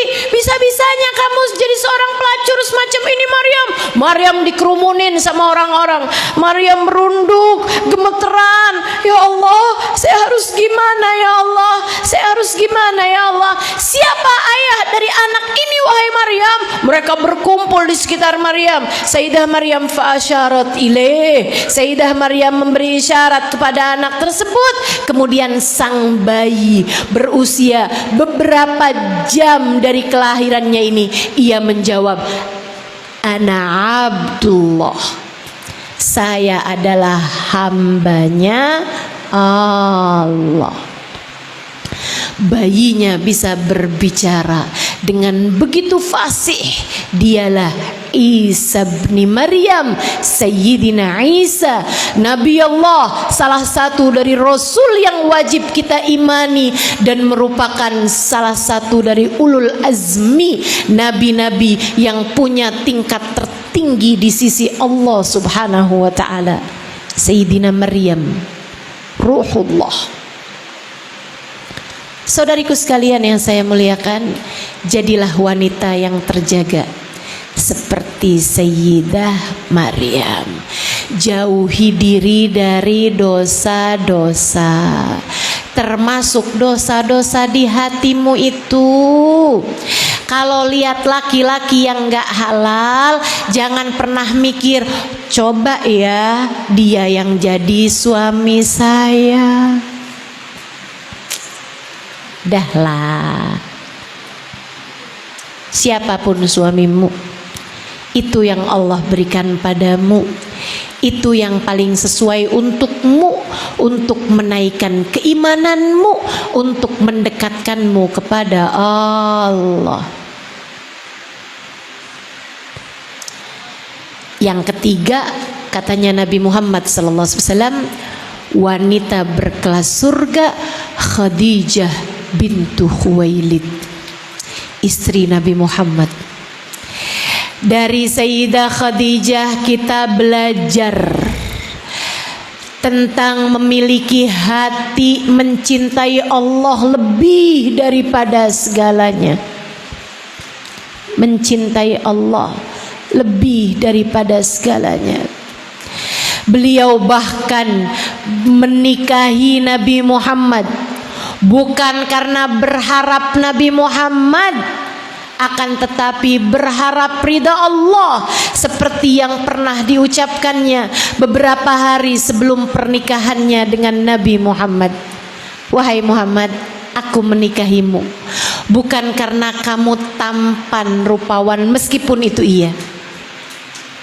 Aku menikahimu bukan karena wajahmu yang rupawan itu, wahai Muhammad.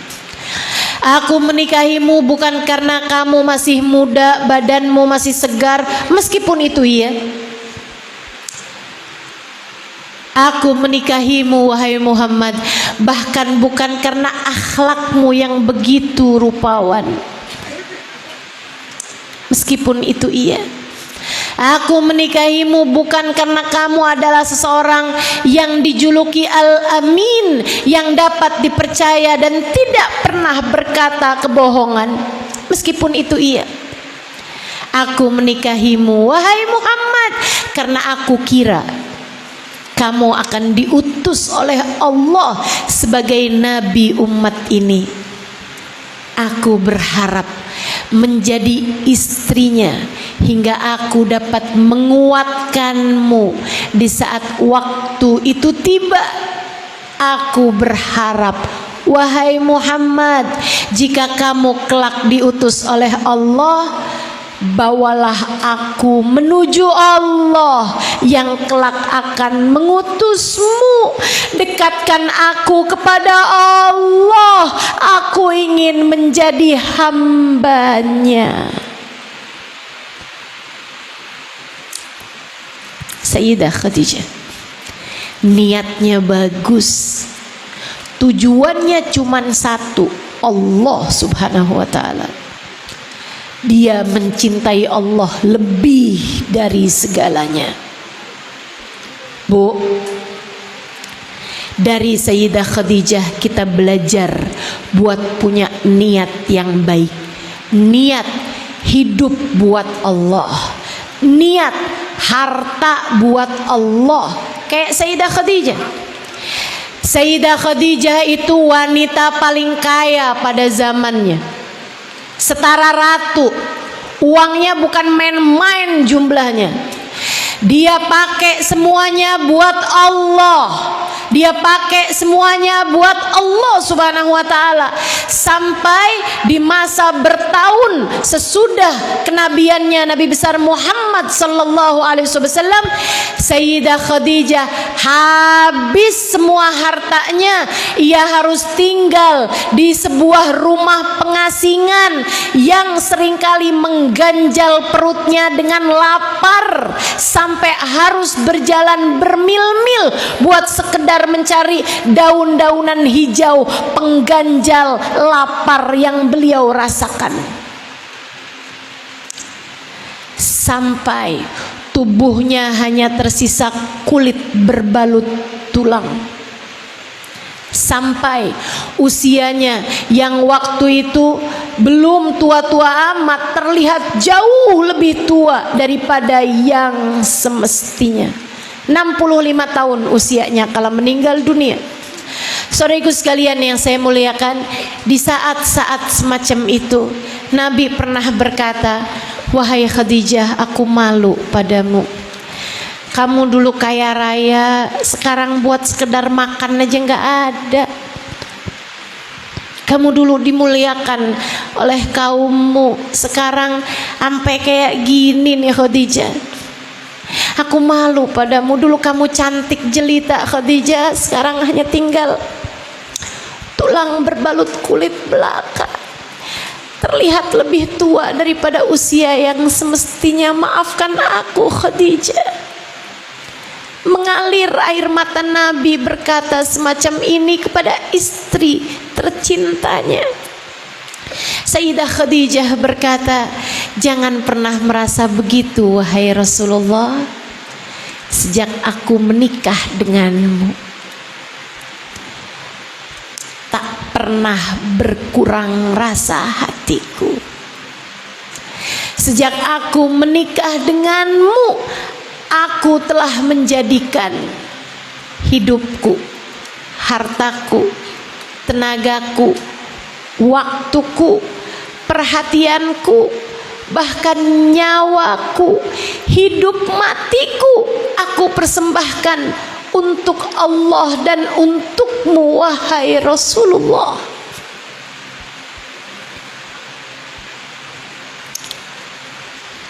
Beliaulah wanita berkelas surga. Semua kesenangannya buat Allah, bukan malah minta Allah ngasih kesenangan. Ya Allah senengin saya, Allah, ya Allah kasih saya harta yang banyak. Ya enggak, hartanya buat Allah. Itu dia wanita berkelas surga. Apapun yang kamu punya, adik-adik yang suaranya bagus, niatin suaramu buat Allah dan Rasulnya. Yang pada punya harta, niatin hartamu lillah wali rasulih, buat Allah dan Rasulnya. Banyak orang-orang fakir, miskin, kasih. Banyak anak-anak yang pinter-pinter pengen sekolah tinggi-tinggi, gak punya biayanya, biayain. Banyak pondok pesantren, dakwah-dakwah para ulama-ulama yang perlu dana, sampaikan lillah wali rasuli, buat Allah dan bagi Rasulullah sallallahu alaihi wasallam, untuk agama Allah, untuk agama Allah. Dari Sayyidah Khadijah kita belajar menata hati lebih baik, untuk menjadikan apapun yang kita punya untuk Allah dan Rasulnya. Gak pernah nyesel, gak akan nyesel teman-teman saudaraku sekalian. Semuanya akan Allah berikan, termasuk sebuah kabar gembira bagi Sayyidah Khadijah. Saat Nabi Muhammad lagi ada di dalam gua Hira, beberapa tahun sesudah kenabian, Nabi masih sering naik-naik ke gua Hira.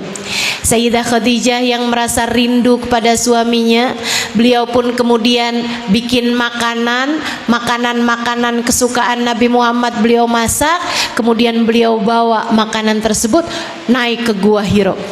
Saat-saat beliau sedang berusaha naik ke Gua Hiro, tertatih-tatih karena usianya sudah tidak lagi muda saat itu, udah nikah aja kan umur 40 tahun.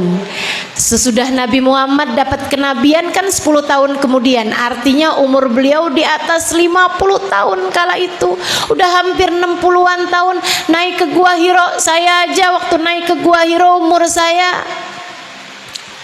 berapa tahun yang lalu lah, saya naik Gua Hiro 40 tahunan itu ya. Itu aja udah ngos-ngosan luar biasa. Ini Sayyidah Khadijah di atas 50-an tahun kala itu, teman-teman sekalian. Masya Allah, beliau naik dengan tertatih-tatih, penuh cinta kepada Allah dan Rasulnya. Allah memandangnya dengan penuh cinta hingga diutusnya malaikat Jibril. Nabi Muhammad sedang sholat, begitu salam malaikat Jibril bilang, wahai Rasulullah, sata'ti ilaik Khadijah, sebentar lagi Khadijah akan datang padamu. Idza ja'at, apabila Khadijah nanti datang wahai Rasul, sampaikanlah, dengarkan, sampaikanlah Allah berkirim salam padanya. Seorang wanita kayak kita juga, Allah bahkan berkirim salam kepadanya. Disampaikan oleh malaikat terbaiknya Jibril. Salam tersebut disampaikan lewat manusia terbaiknya Nabi besar Muhammad. Allah berkirim salam kepadamu wahai Khadijah, kata baginda kita Nabi besar Muhammad, wa yubashiruki, dan Allah memberikan kabar gembira bahwasanya untukmu sudah dibangunkan sebuah rumah di surga, di dalamnya tak terdapat kelelahan ataupun air mata. Wahai Khadijah, tak mengapa berlelah-lelah di dunia, sebab Allah sudah siapkan untukmu sebuah rumah di surga, dibangun di atas batu permata. Kalau kamu merasa bangga dengan sedikit batu permata yang kamu punya, ketahuilah batu permata itu adalah rumah Sayyidah Khadijah kelak di surga. Batu batanya terdiri dari batu-batu permata. Betapa sangat indahnya kemuliaan seorang wanita ketika ia bernilai di sisi Allah, wanita berkelas surga. Dan yang terakhir Sayyidah Fatimah Zahra. Belajarlah dari Sayyidah Fatimah dan Sayyidah Khadijah juga tentang mencintai Nabi Muhammad lebih besar daripada cinta kita terhadap apapun dan siapapun dari manusia. Kamu kalau cinta sama orang boleh, tapi jangan lebih besar dari cintamu kepada Allah. Jangan lebih besar dari cintamu kepada Rasulullah. Biar kamu gak ngelanggar aturan Allah, biar kamu gak melanggar aturan Rasulullah. Saudariku sekalian yang saya muliakan, silahkan cintai suamimu, silahkan cintai anak-anakmu, silahkan cintai gurumu, tapi jangan lebih dari cintamu kepada bagindamu Nabi besar Muhammad. Jangan pernah lebih dari cintamu kepada bagindamu Nabi besar Muhammad. Tetaplah berada dalam jalan taat. Nabimu Muhammad sallallahu alaihi wasallam mengatakan, "Fanzuri ilaih fa innama huwa jannatuki wa naruki." Perhatikan betul bagaimana perlakuanmu kepada suamimu. Kamu harus hormat, kamu harus sopan, kamu harus santun, kamu harus baik sama suamimu. Puji suamimu, berkata yang baik kepada suamimu. Jangan sia-siakan suamimu, jangan hina suamimu. Fa innama huwa jannatuki wa naruki, sebab suamimu adalah jalan surga bagimu. Ketika kamu memuliakannya, jalan neraka bagimu. Ketika kamu menghina dan menyia-nyiakan dia, maka kamu sayangi suamimu sebagai jalan surgamu. Kamu sayangi suamimu sebagai bekalmu untuk berjumpa dengan Nabi Muhammad. Pengen ketemu Nabi Muhammad? Pengen di akhirat nanti ada dalam barisan Nabi Muhammad? Pengen di akhirat nanti kamu bisa memandang wajah Nabi Muhammad? Saudariku sekalian yang saya muliakan, Nabi nggak akan sudi, Nabi nggak akan berkenan di belakangnya ada istri-istri yang durhaka sama suaminya. Nabi nggak akan berkenan. Di belakangnya ada istri-istri yang dalam hatinya selalu merasa, andai aja saya nggak kawin sama laki-laki ini, andai saya kawinnya sama dia, andai saya kawinnya masih itu, andai saya kawinnya masih itu. Enggak gitu, enggak gitu.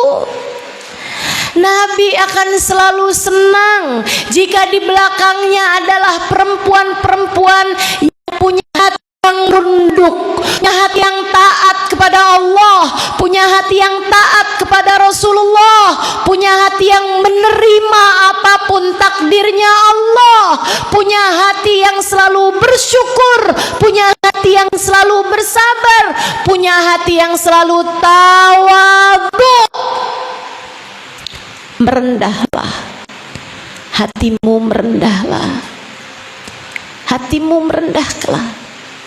Itu adalah caramu untuk memantaskan diri ada di belakang baginda Nabi besar Muhammad. Ketika Sayyidah Fatimah mengucapkan satu ucapan yang membuat sedih hati Sayyidina Ali, Sayyidah Fatimah menangis-nangis minta ridho kepada Sayyidina Ali. Satu waktu, saudaraku sekalian, Nabi Muhammad datang ke rumah putrinya Fatimah. Sesudah masuk dalam rumah, dilihat Sayyidah Fatimah matanya bengkak karena kelamaan menangis. Nabi yang adalah ayahanda Sayyidah Fatimah sedih melihat kesedihan Sayyidah Fatimah. Beliau pun bertanya, "Maafkah ya binti, apa yang membuatmu menangis wahai putriku?" Sayyidah Fatimah bercerita, "Wahai Rasulullah, beberapa waktu yang lalu saya berbincang-bincang dengan Ali dan ternyata ada satu kalimat yang bikin sedih hati Ali.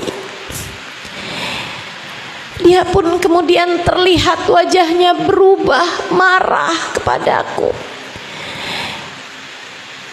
Tapi Sayyidina Ali laki-laki bertakwa, ketika marah ia memilih diam. Aku pun berusaha untuk membuatnya tertawa, tapi ia diam saja. Aku pun berusaha untuk berbicara dengannya hal-hal yang biasanya membuat ia tertawa, tapi ia tetap diam saja. Saya jadi ketakutan. Saya pun berusaha minta maaf, meminta ampun kepadanya, wahai Rasulullah. Aku menangis, aku bersimpuh di hadapannya. Aku sampaikan, maafkan aku Ali, maafkan aku Ali, maafkan aku wahai Ali. Aku menangis di hadapannya hingga ia kemudian berkata, "Ya, saya maafkan kamu Fatimah." Akan tapi ia kemudian keluar dari rumah ini, wahai Rasulullah. Nabi nggak bilang sama Sayyidah Fatimah, "Tenang Fatimah, kamu putriku, surgamu sudah aku jaminkan untukmu. Tidak ada yang lebih tinggi derajatnya daripada kamu." Nggak gitu, nggak gitu. Sayyidina Rasulullah pun nggak mengatakan, "Tenang Fatimah, aku akan memberikan syafaat padamu." Justru sebaliknya, saudariku sekalian, bahkan kepada putrinya Fatimah, Nabi Muhammad tak mau jika di akhirat nanti di belakangnya ada perempuan-perempuan yang tidak mendapatkan keridhaan suaminya. Ingat ucapan saya. Nabi Muhammad berkata kepada putrinya Fatimah, "In mutti qabla an yarda anki Ali lan usalli alaiki ya Fatimah." Dengarkan ucapanku wahai putriku, jika kamu sampai meninggal dunia sementara Ali suamimu tidak ridha kepadamu, aku tak akan mau mensolatimu. Artinya, aku tak akan bermanfaat apa-apa bagimu jika kamu tidak mendapatkan keridhaan dari suamimu. Jika bahkan kepada putrinya Fatimah, Nabi Muhammad sekuat itu ucapannya, "Fahamilah siapa kamu sampai kamu berani-berani mati tanpa mendapatkan keridhaan suamimu." Kamu pikir siapa kamu? Kamu pikir siapa dirimu itu? Sampai berani-beraninya untuk membiarkan suamimu marah kepadamu tanpa kamu berusaha untuk meminta keridhaannya. Belajarlah lagi, PR-mu masih banyak. Belajarlah lagi, PR-mu masih banyak. Cintai Nabi Muhammad, berharaplah berada di belakangnya, lakukanlah usaha apapun untuk itu. Jadilah perempuan yang solehah, jadilah perempuan yang layak untuk berada di barisan belakang Nabi Muhammad. Belajarilah agama Islam dengan baik. Rajinlah bersolawat, baik-baiklah menjadi istri, baik-baiklah menjadi ibu, baik-baiklah menjadi anak. Carilah keridhaan orang tuamu, baik-baiklah menjadi murid, baik-baiklah jika kamu adalah seorang guru, seorang ustazah. Kerjakanlah apapun yang terbaik yang dapat kamu lakukan sebagai umat Nabi Muhammad sallallahu alaihi wasallam. Sebab kita semuanya menantikan perjumpaan untuk kelak Nabi Muhammad memandang kita dengan penuh keridhaan. Kamu telah berhasil menjalani kehidupan sebagai umatku. Mari kita jadikan sisa hidup kita sebagai sarana perbaikan diri untuk menjadikan kita wanita-wanita berkelas surga.